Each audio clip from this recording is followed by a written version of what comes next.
Olá amigos, estamos em mais um Papo Anime, finalmente uma edição sobre Code Geass. Aqui é o Pedro e a justiça e a paz estão ao meu lado. E aqui é o Rodrigo V Bahia e eu lhes ordeno a dar like nesse vídeo. Era like ou vi até o final? Tanto faz, ficou legal, eu acho. Tá ótimo, ficou bom. Vamos lá, esse é o nosso Papo Anime sobre Code Geass depois de muito tempo, cara. Olha há quanto tempo o nosso avatar aqui, o meu avatar é o Lurushi, do Rodrigo é o Ed, do Fumeto, que a gente também ainda não fez. Vai sair algum dia ainda. Mas finalmente, Code Geass. São 4 anos aí esperando, a galera pedindo. Pô, faz o Papo Anime do avatar de vocês aí, cara. A gente não fazia, agora a gente tá fazendo aqui o do Code Geass R1. Futuramente vai fazer da R2 também. Então, fiquem aguardando aí e vejam isso aqui até o final. Antes de a gente prosseguir, eu tenho alguns avisos para passar para vocês. O primeiro, como o Rodrigo já puxou, a gente vai falar só da R1, então esse primeiro papo haverá uma área sem spoiler. Então você não precisa ficar com medo, quando a gente for falar de spoiler a gente vai avisar. O grosso a gente vai falar sem spoiler. Segunda coisa, que a gente vai falar muitos e muitos nomes errados. A nossa pronúncia é ruim, vocês já sabem, blá blá blá. Então aqui a gente vai falar Cici, Lurushi, Lelouch. E vocês relevem, por favor, que vocês já sabem, né? Inclusive o Rodrigo ficou abismado quando ele descobriu que Cici é Cecily. Eu aposto que muita gente que tá assistindo ficou também agora, hein? Porque os caras não falam, mano. O anime inteiro eles não falam o nome verdadeiro dela. E só descobriram porque no making of pegaram imagens lá que eles se referiam a ela como Cici, né? Como Cecily. Então tá explicado aí. Isso não é spoiler porque não é falado no anime. Mas vamos lá, Papo Anime de Code Geass. Uau, open.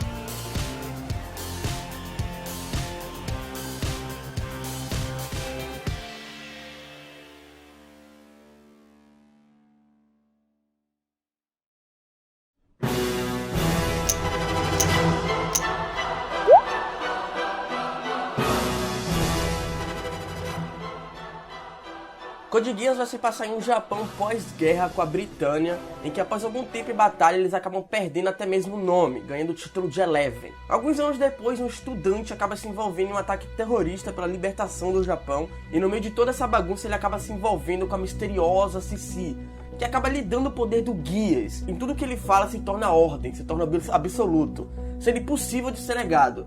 E a partir disso ele começa uma revolução para se vingar de Britânia. É interessante que no mundo de Code Geass, ele é diferente do nosso no quesito histórico, obviamente, como vocês perceberam, porque houve oscilações em certos períodos históricos. Um certo acontecimento foi X ao invés de ser Y, como na nossa realidade. Isso, em parte, também pela influência do Geass, que é esse poder que o Lurushi tem. Então, no mundo de Code Geass, acho que tem várias mudanças, pequenas mudanças e tal, mas a mais significante pra gente abordar aqui no papo foi a que Napoleão venceu a Batalha de Trafalgar. Se vocês quiserem pesquisar direitinho aí na internet, vocês olhem como tá. Ele venceu os britânicos, ele conseguiu invadir as ilhas britânicas e ele conquistou toda a Inglaterra e afins. E aí a corte britânica fugiu pros Estados Unidos, que na época era colônia dos britânicos. Aí você vai falar, mas na época do Napoleão, os Estados Unidos já era independente. Na linha de Code Geass, os Estados Unidos não conseguiu ficar independente da Inglaterra e eles perderam a guerra de independência.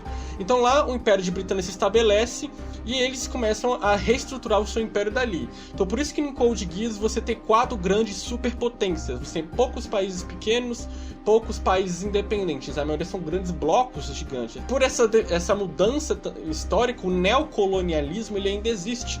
Então não existe ONU, não existe o conceito político-diplomático que existe na nossa realidade atualmente. Então por isso é muito fácil para outros países invadirem outros aí, porque não existe ainda o conceito não é o mesmo que a gente tem. Então, o Império de Britânia, ele se localiza ali nos Estados Unidos, eles mostram lá no mapa e ele invade o Japão. É interessante você ver como essa invasão de Britânia no Japão, ela é meio que um sarcasmo histórico, né, dos Estados Unidos invadindo o Japão, né, os Estados Unidos impondo uma cultura, uma rendição incondicional para o Japão. E Britânia invadiu o Japão atrás de um recurso natural para a fabricação dos mechas dele, né, os Estados Unidos novamente ocupando o Japão, né, acho que eu já vi isso antes. E até a forma que a guerra se seguiu é parecida. Porque a guerra entre japoneses e americanos na Segunda Guerra Mundial, ela é uma guerra relâmpago, onde o Japão ataca Pearl Harbor, e aí no final da guerra a população japonesa ela se rende, mas ela não se rende por vontade própria. O líder daquela nação é quem se rende e a população ela fica muito descontente com isso. No caso da história real foi o imperador, e no caso do Code Geass é o primeiro-ministro. E por isso que eles até falam, né, durante a obra, que o Japão é uma das províncias de Britânia com maior número de rebeldes e de rebeliões, porque ele é um país que se rendeu. Ele não teve a guerra de exaustão até o final, ele não perdeu totalmente. Então as pessoas ainda têm a chama da independência, do nacionalismo, né? Inclusive a gente vê resquícios desse ato dele no anime, né? Em muitos momentos você vê que a população não aceitou essa derrota em que o líder colocou. Então você vê que muita coisa é influenciada por isso. Porque eles não foram conquistados a guerra de exaustão, eles não foram destruídos e aí impostos. Eles se renderam e aí eles foram impostos. Inclusive o anime ele usa como artifício, um dos artifícios para a invasão é o fato do Japão produzir um mineral precioso para a produção dos Knightmares, né, que seriam os mechas de Britânia. A arte do Code Geass, ela usa o design da Clamp, que se você não sabe o que é Clamp, por favor, vá por um buraco e fica lá porque é a mesma coisa. Fez vários mangás conceituados aí, o XX-Holic, Sakura Card Captors e muito mais por aí. E eles fizeram a arte do Code Geass, então por isso que a gente tem aquelas pessoas que parecem bonecões, né? São todas esticadas. E ele tem até um tom de shoujo, digamos assim, ele é bem colorido. Na verdade o Code Geass ele tem uma mistura de estilos, né? Vários momentos do anime você vê que tem shoujo, até um pouco de seinen, shonen, tudo junto ali no Code Geass. O mais bacana da arte também, eu vejo muita gente falar que não assiste Code Geass porque se sente incomodado pela arte, porque é ruim, é feia, é estranha. Em vários momentos você vê que aquela arte ela influencia muito no movimento do personagem. A parte cênica, muito disso de artes cênicas no anime. O próprio Lelouch ele faz vários movimentos estranhos que, obviamente, assim, várias pessoas vão estranhar, sim. Mas eu continuo apertando aquela tecla que se você tem um anime que é mecha, você precisa ter uma arte diferenciada. Principalmente se ele for ter muitas lutas e o foco for exatamente esse. Mecha contra mecha. Então em vários momentos no Code Geass você vê que os robôs eles se batem, eles se quebram, eles fazem parafernálias loucas lá. E mesmo assim começa a fazer sentido, tudo faz sentido exatamente por causa da arte. Você tem aquela diferenciação do piloto pra máquina. Você tem a diferenciação de uma luta humana pra uma luta robótica. E isso é a arte que ajuda. É bem casado, né? Você não acha tão impossível o robô pular e dar uma pirueta, que isso tem. Exatamente. A arte ela influencia muito, ajuda muito nesse quesito. Isso é legal porque o anime ele começa com um tom bem dramático. É a Cici narrando. O Japão perdeu seu nome, agora se chama Área 11. Não são os japoneses que moram aqui, são os Elevens. E é tudo em um tom dramático, mas você vê um traço bem colorido. E como o Rodrigo disse, esse traço colorido ele vai se adaptar muito bem às várias situações de comédia, ação, drama que o anime vai passar, o que é muito bom. De modo geral, os personagens são bem rasos, mas eles movimentam a trama. Apesar de boa parte terem um certo desenvolvimento que não chega a lugar nenhum, eles acabam voltando para o mesmo lugar onde eles estavam, é o suficiente para a trama girar. E para os efeitos dela acontecerem, né? Então, por exemplo, se um personagem ele desenvolve ali um drama, ou desenvolve um arco, por mais que no final ele volte a ser como era, esse desenvolvimento vai bater na ideologia política do anime, vai bater em outro personagem que faz a trama girar. O próprio Lelouch, ele tem um desenvolvimento que em vários momentos você vê esse vai e vem de sentimentos, você começa a perceber que talvez a ideologia dele acaba se quebrando, mas voltando, e ele se torna a mesma pessoa. O pessoal costuma comparar muito o Lelouch com o Kira, mas algo que é nítido assim é que, diferente do Kira, o Lelouch ele não se corrompe ao poder do Geass, né?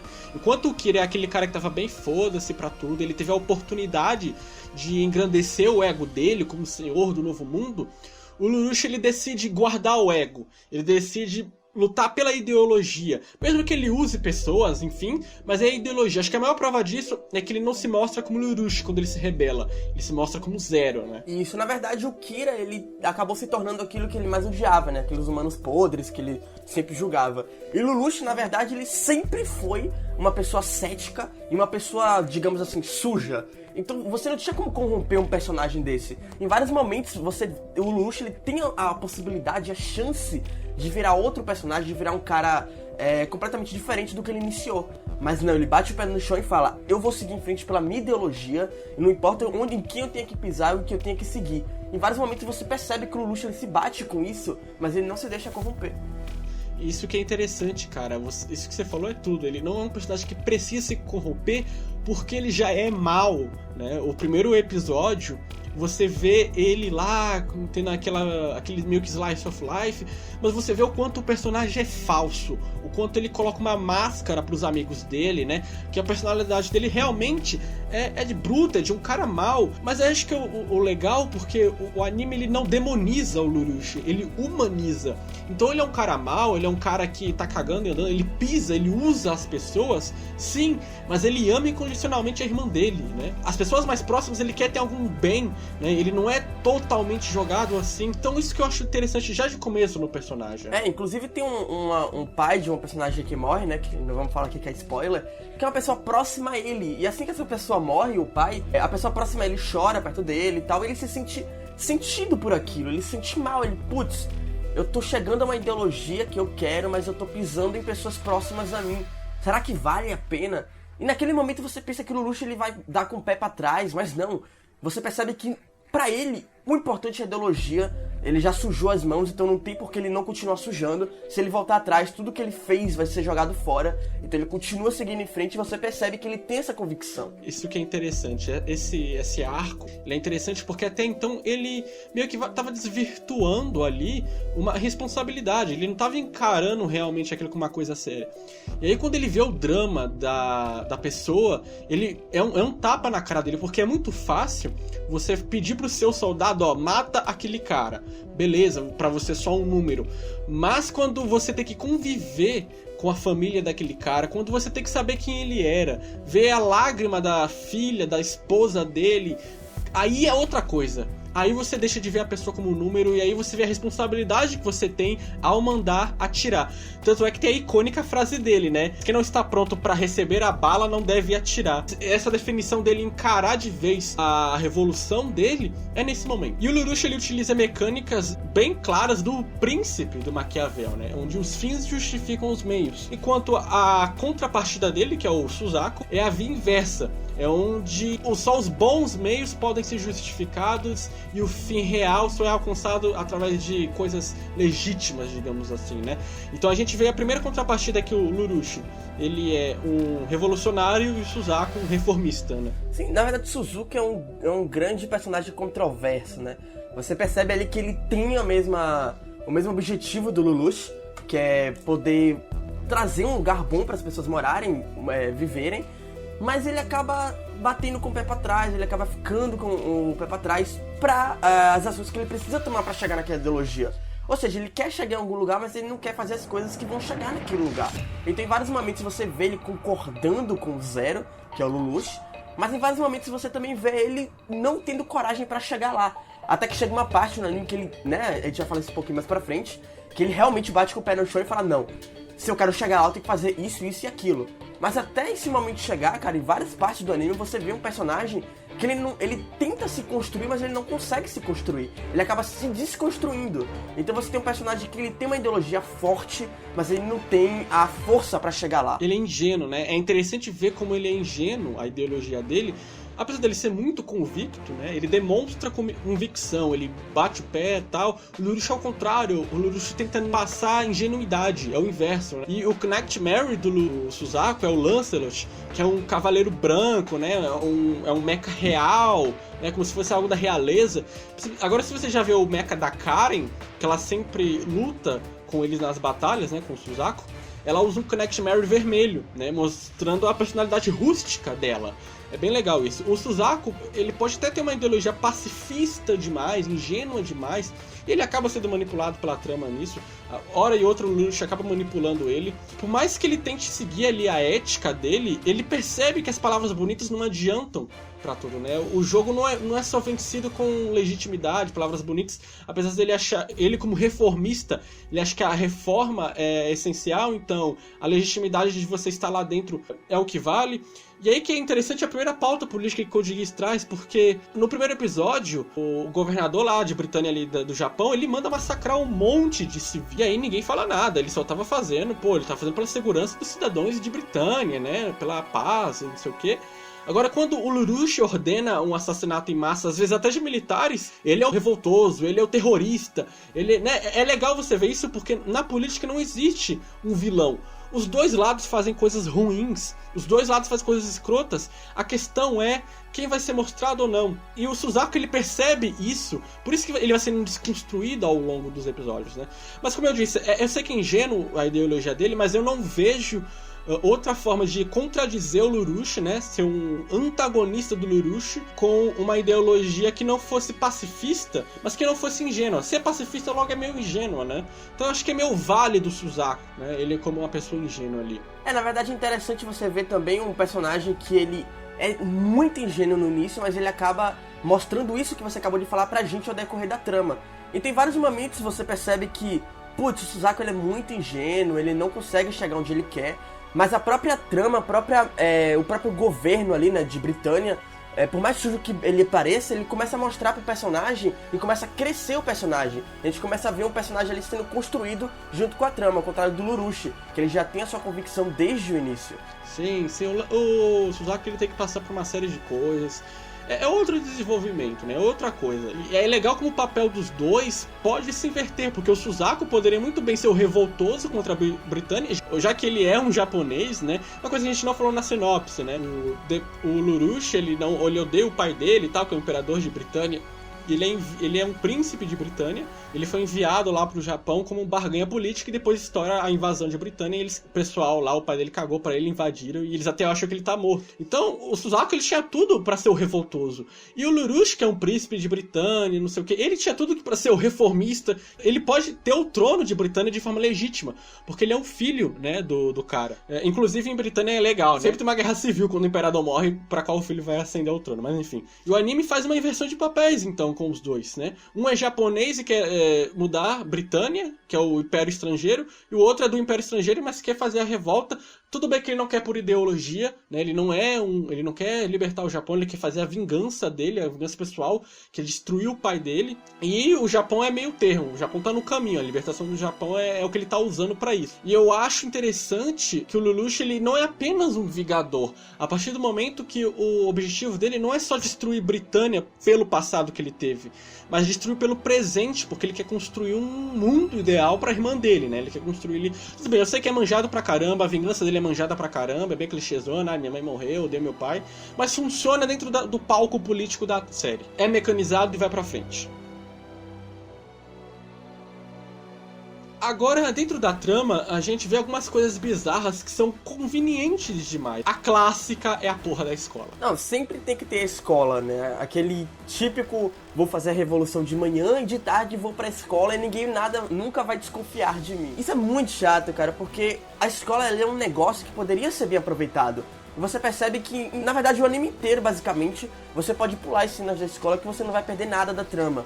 Porque é só encheção de linguiça, romancezinho aqui e acolá. Então não tem nada de muito interessante. É algo que você simplesmente jogou fora no anime. E é ruim porque os episódios de Code Geass, eles têm um ritmo muito intenso, né, de acontecimentos, que a escola beira um slice of life.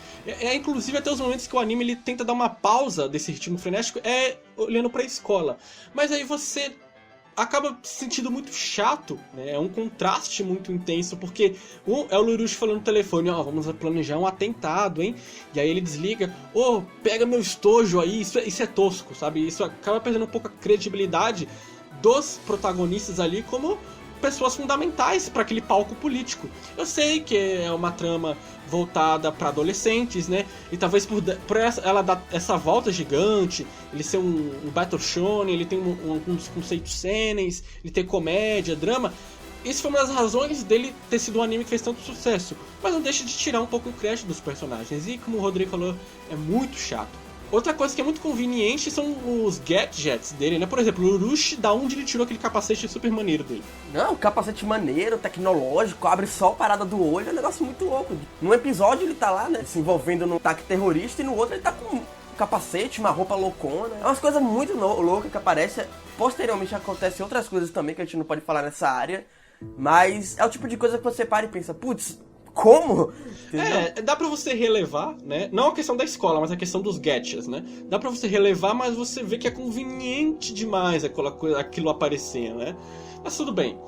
Isso a gente releva. A escola não, a escola é ruim, é muito chato, poderia ser desnecessário ou ser melhor usada.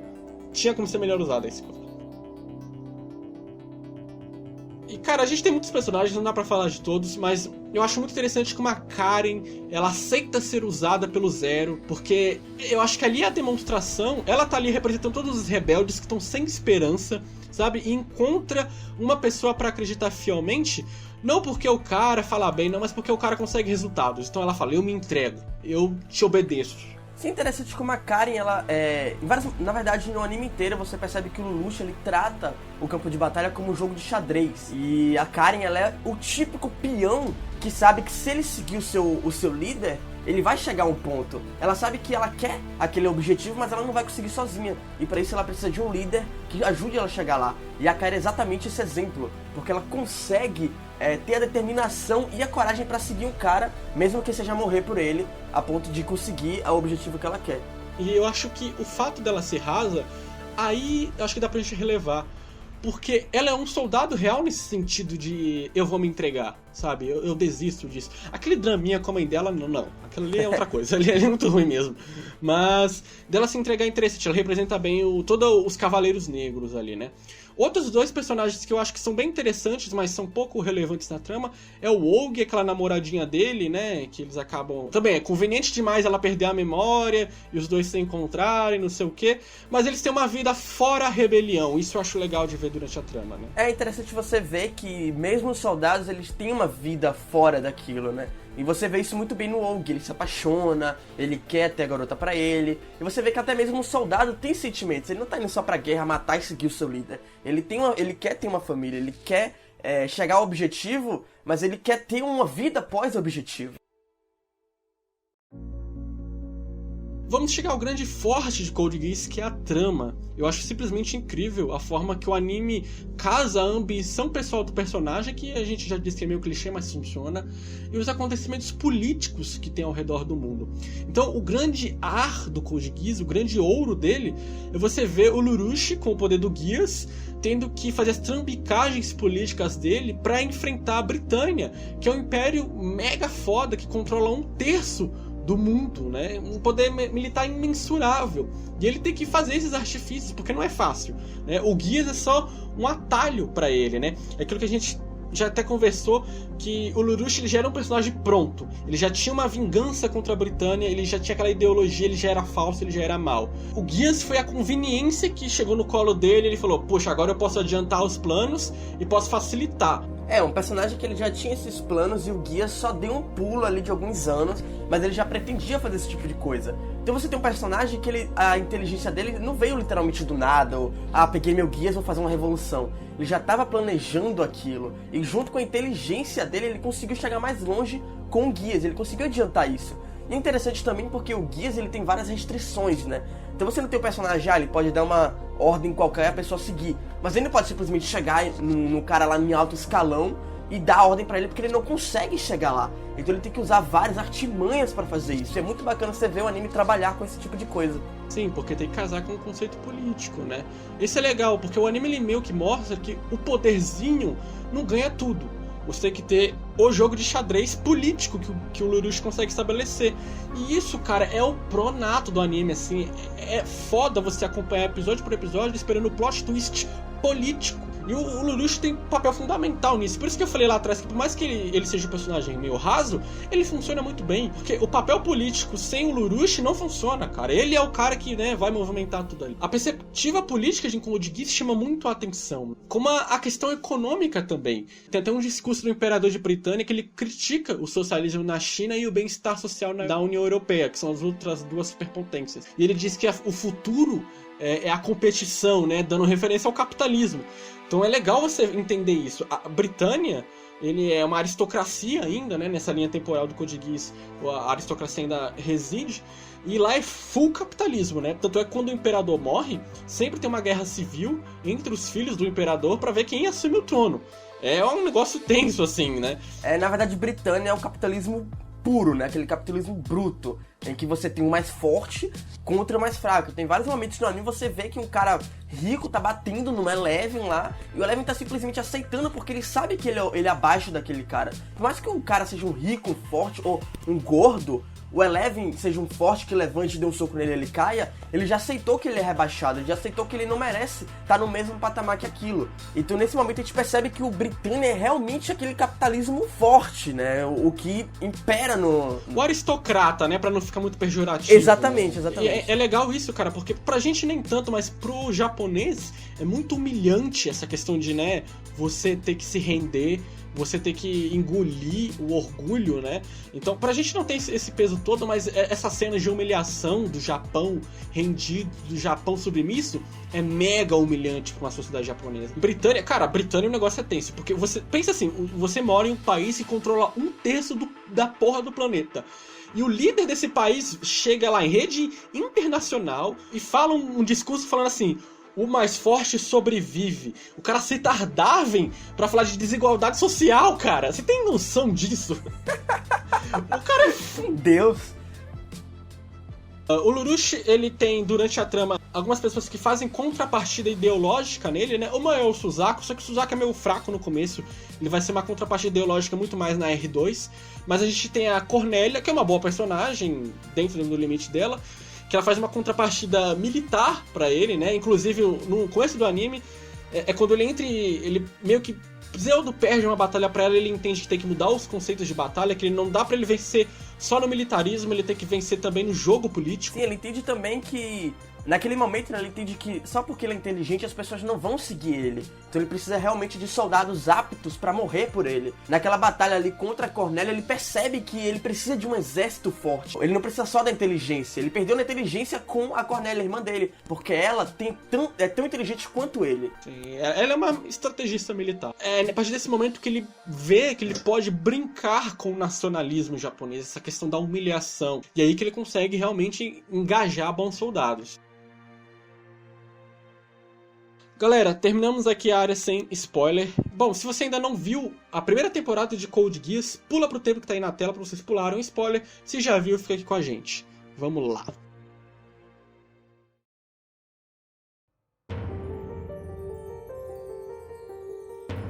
Acontecimentos vêm e vão, a trama do anime começa a passar, tem uns arcos ali a colar. Aquele arco do mal, né, que é o outro cara que tem um Geass, eu acho meio chatinho, mas acho que ele funciona pra gente entender como o Lelouch pode acabar perdendo pro Geass, né, mas ele não perde, pra você ver como o personagem é filha da puta, né. Acho que essa é a prova da má índole do Lelouch. Ele é um cara que é tão ferrenho, sabe, é tão difícil, ele é tão mal, ele é tão de índole forte, que ele não consegue perder pro Geass, tal, e aí ele literalmente perde estrategicamente pra Elfie, né? Que ela decide, vamos criar um Japão aqui. Ela decide criar, a Elfie é irmã dele, né? E ela decide criar um Japão ali, pra onde os Elevens teriam seu nome de volta.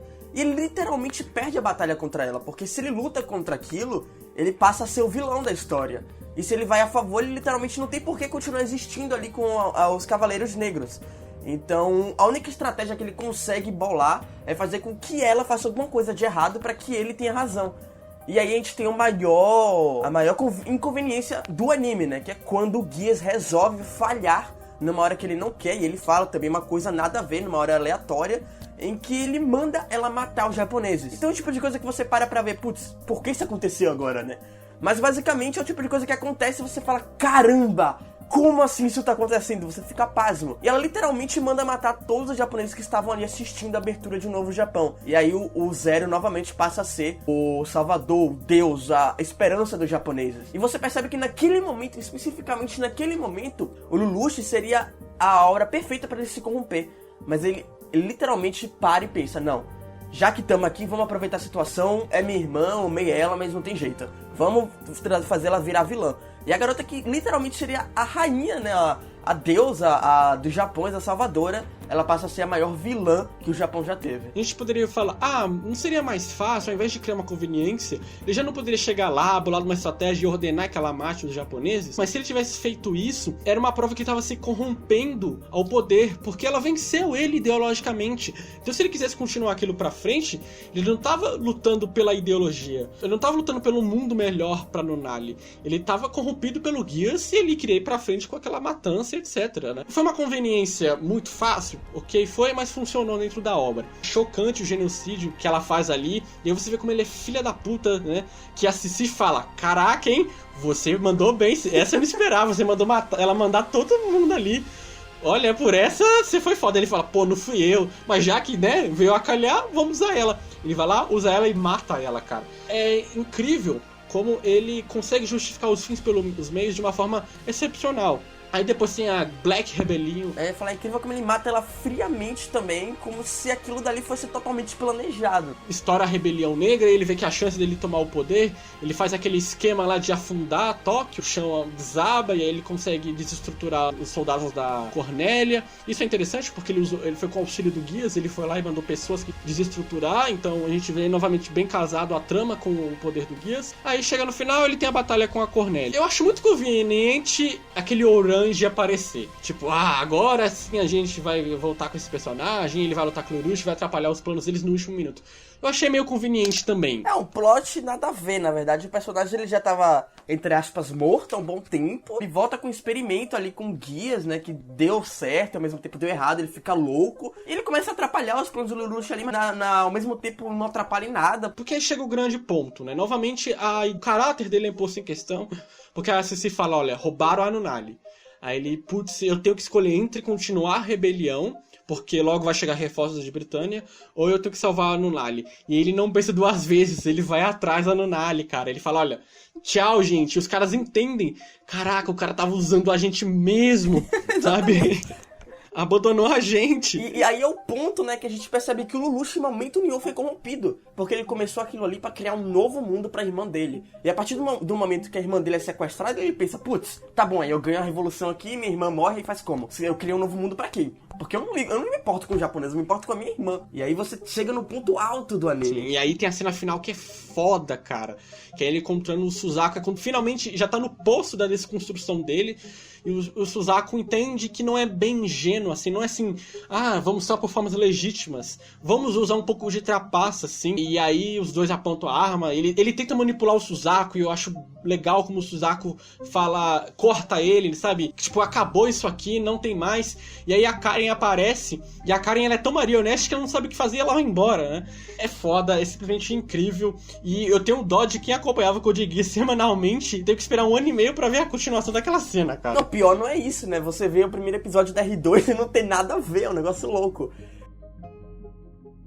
Então assim, fechando o Code Geass aqui, cara, eu acho um anime excepcional. Ele tem conceitos políticos que compram já a obra, então por isso você já tem que ver. Os personagens eles não são complexos, mas eles funcionam dentro da trama, eles conseguem caprichar toda a trama gira graças a eles. E isso eu acho que é o suficiente pra comprar um anime pra mim. Vocês podem analisar todos os conceitos que a gente falou aqui, avaliar ou não. Pra mim, Code Geass é um anime completo, né? Ele tem comédia, ação, estratégia, ele tem tudo. Então basicamente é um anime que qualquer um pode assistir, independente do seu gosto. Apesar de que eu entendo que algumas pessoas não gostem de mecha e da arte do Code Geass. Mas fora isso, em questão de conteúdo, ele é completamente perfeito. Ele tem seus defeitos sim, mas não estraga completamente a obra. A gente, nosso maior contra talvez seja a escola, mas que dá pra relevar tranquilo, na nossa opinião. E sobre a opinião que nós queremos saber. Comenta aí a sua opinião sobre Code Geass, R1 especificamente, né? Quando a gente for fazer leitura de comentários, a gente vai fazer junto R1 e R2, mas é bom ter essa definição nos vídeos, tá? Então comentem aí. Tem gente que acha a R1 muito apressado, tem gente que acha a R2 muito apressado. Vamos debater aí, vamos conversar. Espero que vocês tenham gostado desse papo anime, porque a gente, cara, falando sério, é a terceira vez que a gente grava este papo. Detalhe, não é que a gente tenta gravar, é que a gente grava tudo, do zero até o final. O pior é que gravar um papo anime não é esses 20 minutos que vocês estão vendo aí, não. É um processo muito longo, a gente gravou 3 vezes. Literalmente, chegou até o final do papo 3 vezes. Então, é um like merecido, por favor. Por favor, e claro, é Code Geass, galera. Então esperem a segunda parte sobre a R2, espero que vocês tenham gostado desse vídeo. Até a próxima, tchau!